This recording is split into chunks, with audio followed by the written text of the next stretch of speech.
तब्बल 7 दशकांनी राजधानीमध्ये साहित्य संमेलन होत आहे। दिल्लीमध्ये आजपासून अखिल भारतीय मराठी साहित्य संमेलन सुरू झालेलं आहे आणि 98वं अखिल भारतीय मराठी साहित्य संमेलन आहे हे।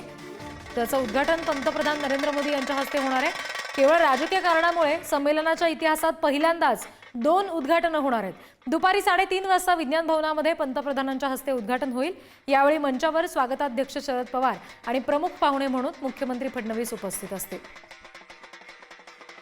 ग्रंथदिंडीने आज सकाळीच दिल्लीमध्ये या संमेलनाची सुरुवात झाली आहे।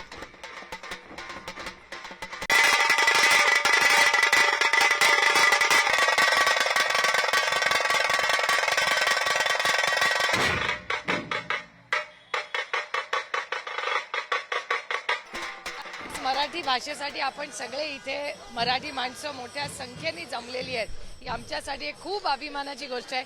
या देशाचे प्रधानमंत्री आज या कार्यक्रमाला आवर्जून उपस्थित राहणार आहेत। त्यामुळे आज आपण मराठी भाषा आणि आपली संस्कृती याच्यासाठी सगळे इथे जमलेलो आहोत। ताई, मराठीचा गौरव तोही दिल्लीच्या रस्त्यावरती मराठी संस्कृती पाहून दिल्लीकरांना अभिमान वाटतो, याबद्दल काय सांगा?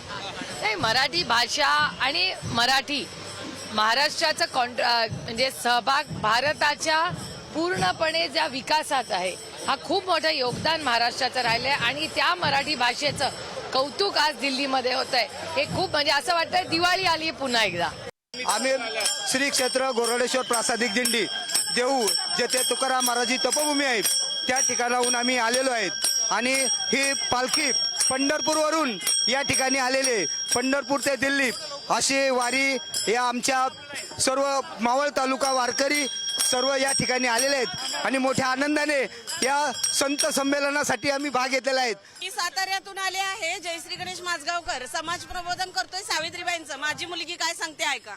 माय सावित्री आमुची आम्ही ती जागले की माय जी जाऊ आमुची आम्ही ती जागले की झेलीला उन्हावारा दगड माती आणि शेण तेव्हा कुठे आले आमुच्या हाती वही आणि पेन।